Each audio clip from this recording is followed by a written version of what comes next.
Welcome everyone, it's Neil here from 3D Tudor and I'll be the one guiding you through this amazing course, the ultimate guide to Blender 3D rigging and animation. First of all, if you're new to 3D Tudor, here's a little bit about us. We have a combined 15 years experience working in the industry, and as of this moment, we have around 25 courses out there with around 350 hours of content. We have a large community, including YouTube, where we have over 300 free complete guides. This means that you can be sure that this course on rigging and animation will certainly give you a massive boost in what you're able to do with animation. So now, if you're a beginner or someone who's been 3D modeling for years, there's going to be a ton of things you can learn from this massive course. This course was built from the ground up with beginners to Blender always at the front of our mind. And so we knew the best way to teach people would be to have an easy to hard progression approach and have everything laid out to make it as intuitive as possible. So with the blend file that comes with the course, you will see all of the different exercises you will learn throughout the course. As you can see, everything is just one click, letting you focus on your animation skills. We have produced basically everything you're going to need, all of the assets, all of the backdrops, everything is right there for you. What's more, you can start pretty much anywhere you like, but the best thing is you can use this course as a reference in the future. Just hop to the part you need an animation for and everything's right there guiding you through the process. So now let's take a deep dive into the vast array of animation skills you'll be learning throughout the course. First up is the basics of animation. This part of the course will cover the basics of animation, no bones or rigs, just keyframes. We'll also be looking into interpolation modes and how we can use them to smooth out animation. Next up, we have swing animation. Using the skills we learned from stage 1, we can take this up a notch by creating our first rig and single bones. This is the basis of most animations you'll find out there.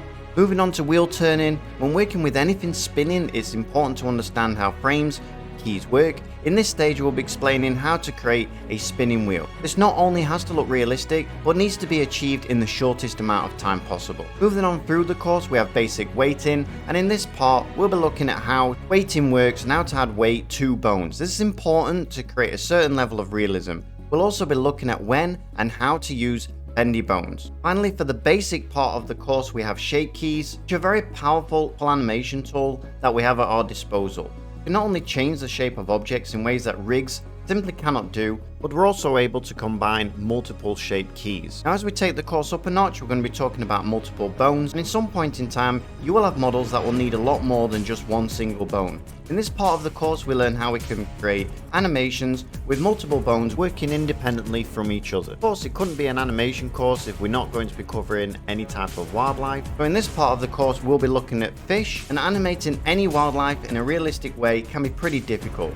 Luckily, we have a fair amount of tools within Blender to speed up both the workflow and realism. You'll be introduced to the graph editor, and we'll look at modifiers and how to combine them with displacement. Next, we'll be moving on to morphing, and morphing is the process of taking one object and turning it into another. Now, this is not as simple as just clicking a button, and in this part of the course we'll be looking at how to set up this process and also how to change the textures along with the object. Now, the one most of you are waiting for is actually tank tracks, and here we are. This has to be the #1 asked for animation across all of our channels, and this is why we've included it in the course. We'll be going through how to stick our tracks to any terrain, and you'll finish this part with the skills to create handles and drivers to have your own tank tracks move in a realistic way. Moving on, we're on to fire and light flicker, and there's always the abundance of models that require flames in some shape or form. This means it's a key component of the course to learn not only how to create flames from scratch, but also how to animate them. Empties and displacement will be the key to realistic flames without the need for complex simulation. Next, we're on to moth and lights. You know, it's the little things that can really bring a scene to life.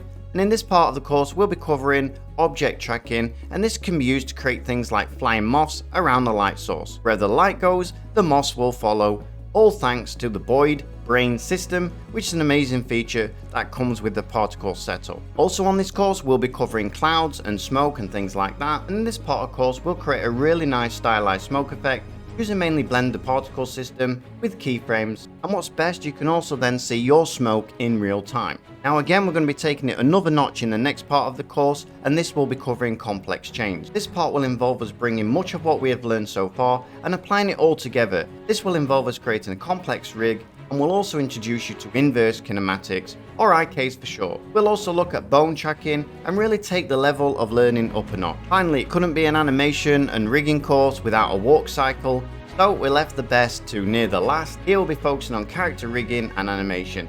This will be done over a few lessons, and there's a massive amount of learning to be taken from this. Not only will be rigging your own character, but you will learn just how easy it is to make a basic walk cycle. This is a must if you intend to create your own games and characters, and what's also a must if you want to get into 3D modeling is of course a camera turntable. This is the final part of the course before the main event, and if you ever want to show off your own 3D models, you're going to need a simple, effective camera turntable that can be easily set up. And finally, we actually put within the course a massive scene so you can actually take all of those skills that you've learned and test them out by creating things like rolling boulders, shaking ceilings, and much more. This will be a really great way to finish off the course, putting everything that you've learned into practice. So as you can see, it's a massive course, but a course you'll look at time and time again. But like I said in the beginning, if you've ever wanted to get into animation and rigging, and even if you're a complete beginner, there's never been a better time to get started with the ultimate guide to Blender 3D rigging and animation. So what are you waiting for? Come join me on this course and see how far your imagination will take you. Happy modeling, everyone.